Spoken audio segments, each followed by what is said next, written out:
So now, Karl, you're gonna show us your, which one you're gonna show us first? Your breeder loft? Let's go to the stock loft. Stock loft, okay. Yeah. Let's go.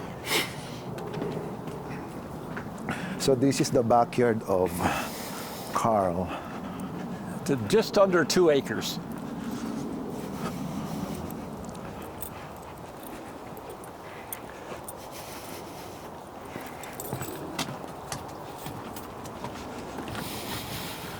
So this is the stock loft, Karl.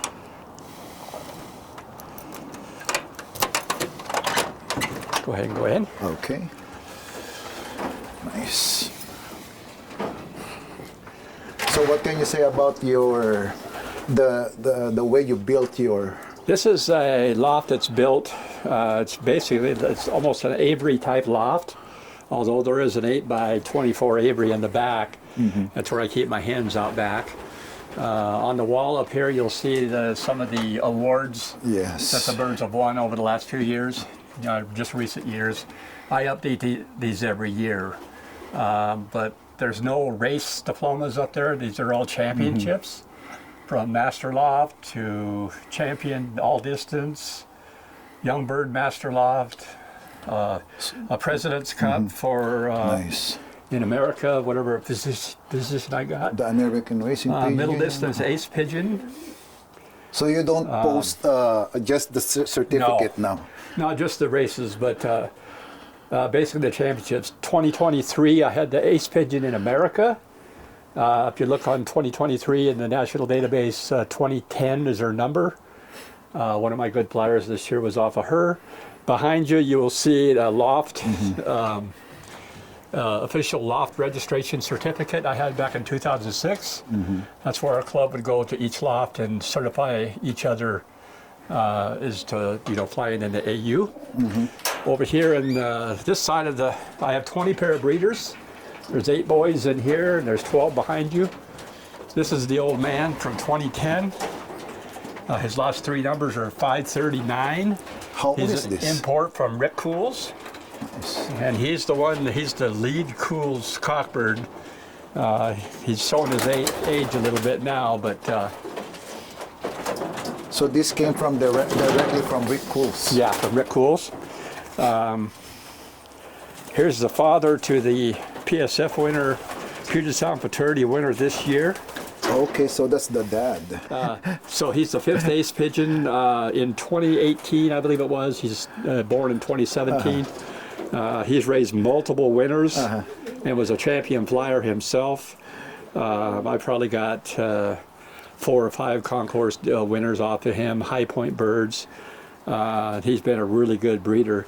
Last year I put him on a hen, my best breeding hen, and she's 11 years old. And I raised 2 young blues, this young guy down here and one over there. They're brothers. And they continued to raise winners in their first year in the breeder loft this year. Karl, can you show that the wings again of that? Sure. Now the wing of the bird. Yeah. Here's something I really look at is when you hold the wing like this, just the vibration of the wing. That's the blood flow and all that in the wing. And the good breeders, they don't go out to fly. They're not in condition. But that's what the wing does. That's not me doing that, that's the wing. Yes. And the vibration is very important. Little step in the wing on this one here. The ventilation out towards the end is okay. But he was a great flyer, and Bruce flew him many years ago. He's off of a bird that was from Serge Van Elsacker. Let's see, 2366. He's off of the Chippo bird from Rip Cools, and the mother is a 234 hen, her number, and she's our Evergreen Concourse, Puget Sound Concourse PSF winner in 2014. Nice. And she won by 14 minutes out ahead of the next bird in the race. Can you show the wings upward? Upward, the other side. There you go. Like this way? Yeah. The other way, other one. The other one? Yes, sir. Nice. So what can you say about the wings structure of this one? I think the structure is good. The ventilation towards the end, the last 4 flights is good. most importantly, what this bird did in racing, he was, like I said, the 5th ace pigeon in America. He was a good flying bird, and he's breeding winners just like his daddy did, and his mother is the same way. And I'm still breeding from the mother as well. But this is just a long line of the Rip Cool stuff, and a little bit of the Aladdin stuff is in there too, from Gerard Koopman, which was purchased by Kenny Rhodes, that was from Pennsylvania. Kenny passed away here a year or so ago. But so in acquiring some birds, what are the things that you consider physical quality before we talk about the pedigree? Yeah, I'll look at the physical quality of the bird. Basically, it's going to be a balance in proportion to the tail is like one feather, and then the wings coming back to the band on the tail. The wing itself, mainly, I always check the vibration. I think that's very important. I think the better birds show that. The eye, basically, they got 2 of them. But whether color it is, or I don't do any eye sign or anything like that, but I do look for the muscle in the eye and how the eye will move. And I think that the bird that has more action in the eye that moves is going to get less fatigued than a bird that just has nothing. See me that eye again. Show me that. Okay, so that muscle there. Yeah, you're going to see the eye. It'll oscillate just a little bit, but yeah, and there's a bright light there, so the pupil will go smaller and it'll go larger when there's less light or whatever. But how about the vents? The vents, basically the vents are fine. They're somewhat tight. The hens might have a little looser vent. The back, I think a lot of people are look towards the back. I don't really particularly look at the back as well. The pectoral muscle on the side of the keels is going to be very important. And then the arm for the wing should be a short little, 2 little bones in there. The underarm, yeah. It should be a little short in there. If it's too long, then the bird's, it's going to, fatigue in the wings. So how many times they beat their wing every second or whatever over hundreds of miles, it's pretty important that they got to be, pretty well balanced and dynamic. But number 1 is going to be the feather. The feather has to be absolutely impeccable. Silky. It's got to be slick, so it just slides through the air, very smoothly.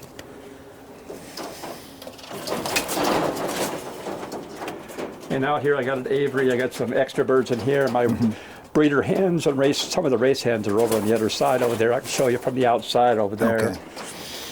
Show you this side over here is some of the birds. Okay.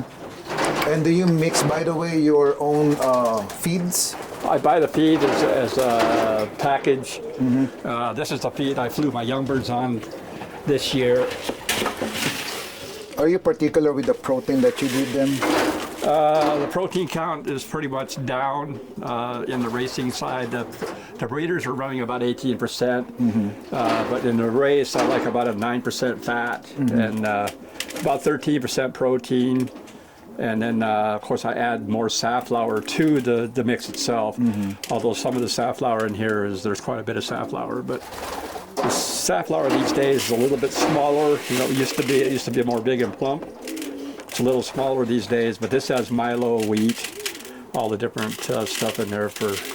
It's a pretty good balanced feed for the most part. Nice. Young birds did well with it this year.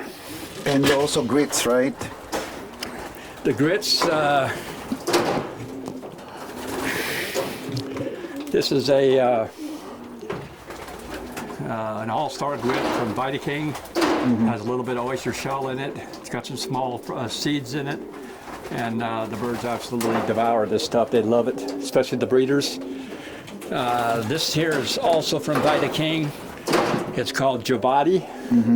You got a mineral powder in it. It's got a protein pellet in it. It's got small seeds in it. And if you show that to the birds, they'll go absolutely crazy. They want that stuff. They love this stuff. And the young birds also get this on a return from a race. Okay, that's They get it, so. recovery. Nice. These just these birds that we just looked at over here. One of the top birds in the top 5 is that guy there. Yeah, that one. Which is the Aladdin cockbird. This bird I was handling, the ace pigeon, he constantly does that all day. He flies out, flies back. He makes that noise all the time. Yeah. I think he likes the noise or whatever. These are some of the top breeders over here, and this guy is a son of the guy at the very top that raised one of the top birds. He raised the top bird right there, that our Czech. He's a really good beard, some of the good cool stuff.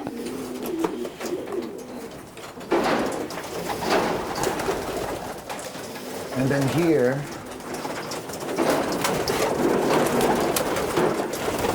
oh, come on, buddy, come on. This guy here is I think I got about 2 or 3 on the team this year that are off of this guy. He's the Chippo and the Cool's hen, import hen from 2011. And this guy's had 3 birds. 3 of my 5 top birds in the concourse were off of this guy here. And he's only a 24. It's only basically a year old. And he's really raised the good ones already. And he's right down from a cockbird off of the Chippo and the Cool's hen.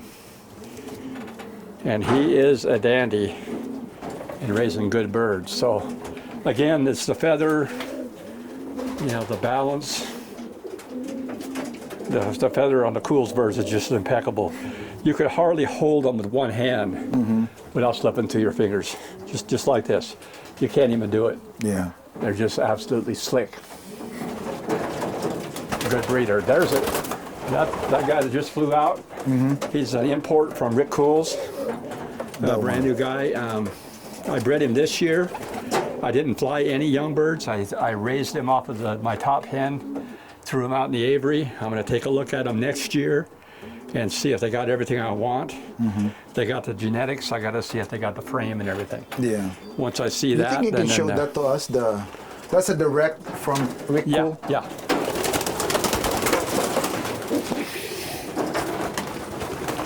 It's an import from Rick Cool's. It's 310957, Belgium 23. 23. Again, the Rick Cool's birds are just, the feather is incredible. You'll see all the bloom powder on them, how healthy they are. And the breeders will raise right around 3 rounds. May I have the opportunity to hold that? You're going to be my cameraman. It's kind of heavy, but in 2 hands. Okay, just hold like There this. you go. Okay. Got it. I just want to have the opportunity to hold this. Yeah, that's an import right from. It's the import is different. Yeah, The way they handle.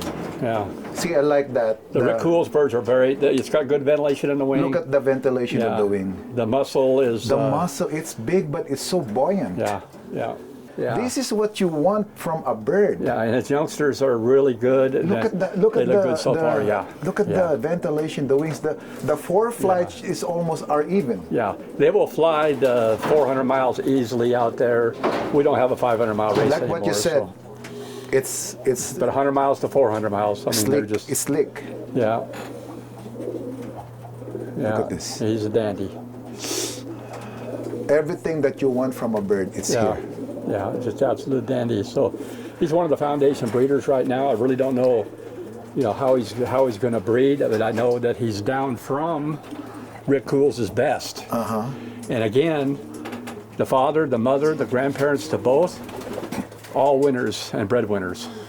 Nice. So that's where you take the question marks out of the Can you pedigree. spread the wings like you sure. did before? No, the other way. Yeah, there you go. Nice. Yeah. And the other one, please. Yeah. Nice. Same thing. Short step in there. Good primary. You can see the feather. Just how slick and clean it is. It is. Yeah.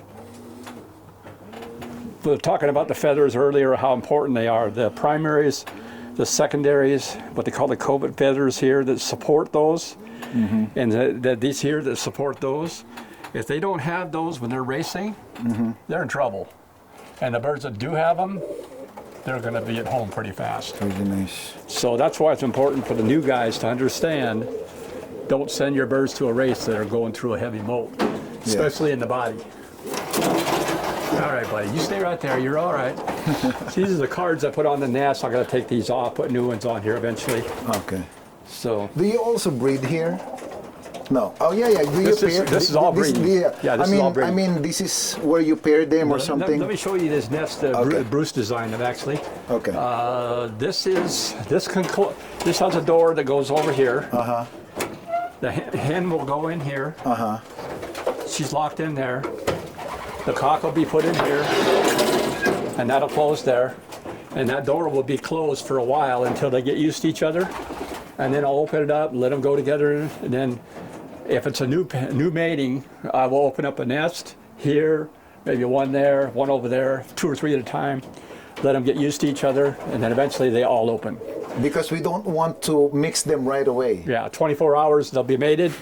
Then this comes open. This door here goes over here, and it's going to be opened. And then that locks down. Nice. But this time of year, the cockbird goes here. He doesn't go in here at all. And you know, that's kind of the breeding program. And this That's is where- the design of Bruce Bruce Gordon. did that. Yeah, he did Nice. these years ago. I took these from his breeder Okay, loft when just he to got out of let birds. you show this. Yeah. Look when, at that. When he got out of birds, yeah. Then this one takes out. Yeah, that lifts and up then and this that one lifts here. up. Yeah. Nice. Yeah. Because we do not want the cockbird to beat up the hen. Exactly. And there's 12 boxes here, 8 over there. And but like some of the pairs that flew this year in young birds so well, there might be 4 or 5 pair that will stay the same. The other pairs will be different. Okay. With different, I'll switch things around just a little bit. So the ones that are different, the hen might have went here. Now she's going to go over here. So it's a little tricky, but we get her done. And now you're going to show us your Flyers Loft. Go over and look at the flyers, sure. Nice. This is a really refreshing, you know, the ventilation is Yeah. really nice. And now that's the Flyers Loft. Take a left right here, Romer, and we'll show you the aviary here. Oh, there you go. Oh, there you go. This is a big aviary I got. This is smaller chain link actually. This big tarp I put up here because the hawks eventually will come up here and try to hang on the wire and scare Yeah. the birds. These are the race hens here. There's some up here and then down here. And they live out here from approximately May and June. When I put them out here till January. And they'll be out here under natural light. They go through the molt. It's all fresh air.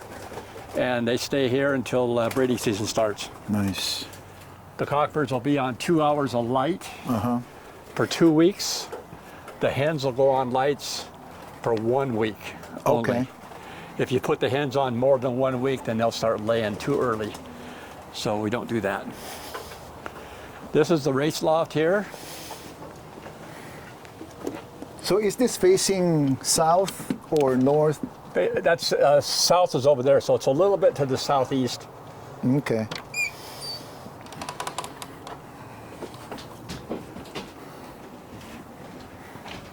Come on, little lady. There you go. Let me close this. This is the loft. Yeah, I just put a latch on there. There There you you go. go. This is the loft here that the young birds flew in. You got these perches behind you here, the blue ones. Some birds like those, some like these, some like these small boxes. They sit on the wire here. The droppings go down here. You clean them up from there. These are bigger boxes. The young cockbirds I can put in here. I can race them in here if I want. This year I just moved them out of here actually and let both sections go to the hens. And this is the widowhood loft, Okay. but the young birds are all together now in here. So you use a straw. Yeah, this is a straw. It's about 6 to 8 inches deep. Let me close Put this. down here, yeah. And these are the birds that actually flew in young birds this year. And some of the older cockbirds are in here too. So Here's a little hen right here that I thought would have been one of my favorites for the fraternity race. The week before, she went to a 250-mile race and came home with no tail, and she has a little sore on the rear, so I wasn't able to send her. This one, right? But she's one of the top birds in the top 5. Okay. Yeah, she's very, very good. Nice. Yeah. And the birds, you know, the straw, they love it. Actually, it stays really clean. You hardly see any droppings. The droppings are mostly underneath the wire. But this just goes down here. So how long this straw stays here? Till about, I'll change it about a week or 2 before the old bird race in May. Yeah. See the floor, it's just solid, solid wood. But after a while, this straw has been in here about a week. There'll be a little bit of dust that'll get down there. So I pull it back, clean the dust out, and then put it back. And then they just stay on the straw. They like it. They So like the straw. are you not into like colored birds? Like what I can see is like most of them are check, blue, and white flight, no grizzle. You get a few white. I don't have any grizzles. I have a couple breeders over there from Guy Bandawara in Belgium that they will throw grizzles. I didn't get any grizzles this year. I got none. So it just happened that you don't have any grizzle, but you're not against having.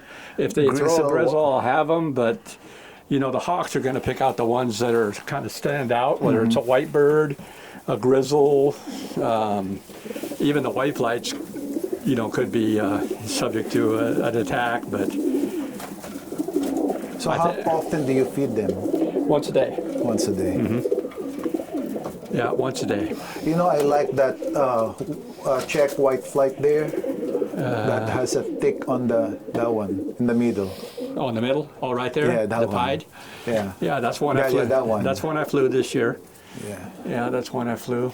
That's a nice color. I'm so into white flight. Yeah. A lot of people like the colors of the birds. I mean, there's nothing wrong with that. They're all kind of... Yeah. But a lot of blues, a lot of checks. What I noticed with your blue bars, they are so clean. Yeah. The feather, you know, to fly in racing or breeding for that matter, if you don't have good feather, you just don't. It's in the genetics, you know.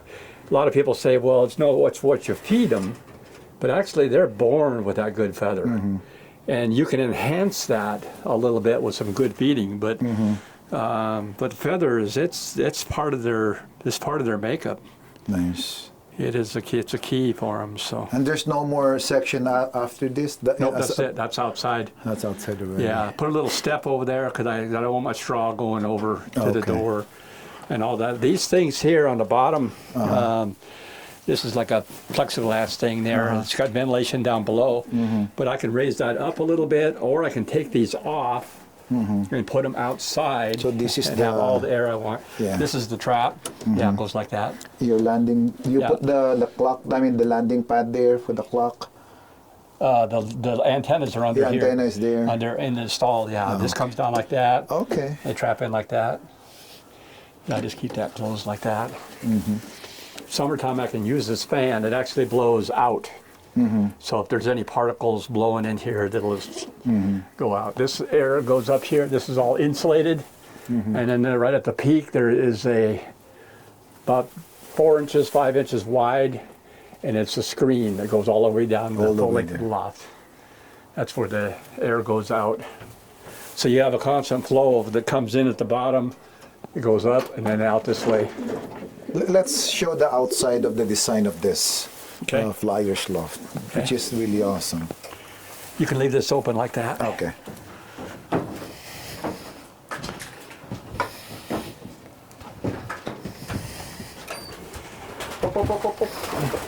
Oh, she's okay. Okay. Oh yeah, they'll start coming over here because they just love this side. Look at them. They just run here. Yeah, this is where they've erased from in here. It scared me. You know what's funny? What's funny is when I give them the whole loft for just to play around and be happy and everything. But at nighttime when you go in there, all the young birds that raced are in the young bird section. Okay. They have nothing to do with over there because this is where they were imprinted. Okay.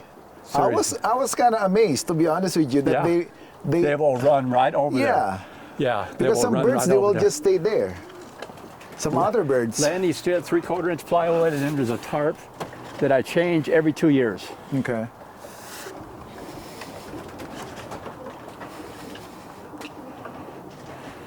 So if you stand over here, Romer, you can look up top. You can see the ridge at the full length of the loft. It's about 4 or 5 inches wide with a screen on it to keep bees and stuff out. Okay. Goes all the way down there full length. So that's where, when there's no rain for a period of time, you'll see a whole bunch of dust up there. And then when it rains, it washes down. But that's where the dust goes up and out. But in young bird section, I scrape it and I vacuum in there. I don't want any dust, but those panels down below are not there during the race seasons. So if a bird lands on the floor, if there's anything on the floor, it runs out. It runs out. So it's important to have your ventilation down below. That's under the loft. It's about 2.5 feet under there. There's also a little wire floor in there that fresh air can go under there and in. So as I well. like the fact that you have a landing board like this. Yeah, this is, if you see over in Belgium, they got these, and this is where I teach them to land, and that imprinting part that I told you, this is my stick that I can, I move them around, I put it over their head, I touch them with it, because if you don't do that when they're older and you show them that stick, they're going to scare them. Yeah. So they know all about the stick, and I can move them just like this and just run them right into the loft. This goes up like this. How did you get out here?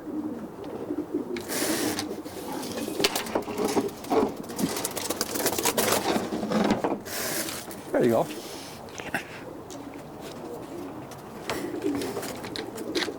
Now you hear them all cooing in there, and they're all happy. They're happy. A little bit of tools in here. So my cockbirds this year, I pulled them off the team, and I took their chips off and I put them on this little board. Okay. And I wrote the number down on it. And then just a couple days ago, I took them off there and put them back on the boys. So now when I let them out, I know they're here and whatever. Just keep their chips on them. And then of course, the old birds will reassign everybody. I have a Unicon system for my clocking, which is the Champ clock.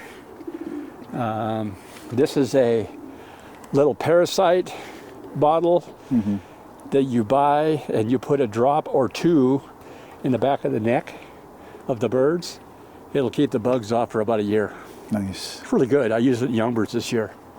And it's made by Tolleson in Belgium. Nice.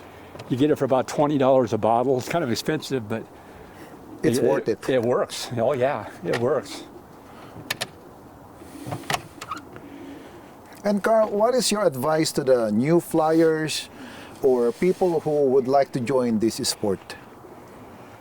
Learn as much as you can about the birds. Go visit the flyer that is. If you want to be in it for the competitiveness, go visit the flyer that's at the top of the sheet a lot of times and learn what it is that he or she does. Get as much knowledge as you can. Look at as many lofts as you can before you build your loft. Don't spend a lot of money on buying birds until you know what kind of loft you're going to have and what kind of system you're going to have. So go ahead and accept birds from people that'll help you. Get your birds in there, get started with them, start to race them for a year or so, and you'll figure out at some point that there's probably better birds out there. But don't spend the money until you learn what to do with them. Just, if they give them to you free, take them, enjoy them. Then later on, if you want to purchase birds and get better birds, go ahead and do it then. But learn a system first. Otherwise, no matter what birds you have, if you don't have a good system, you don't know what to do with them, you're just going to throw your money away. So that would be my advice.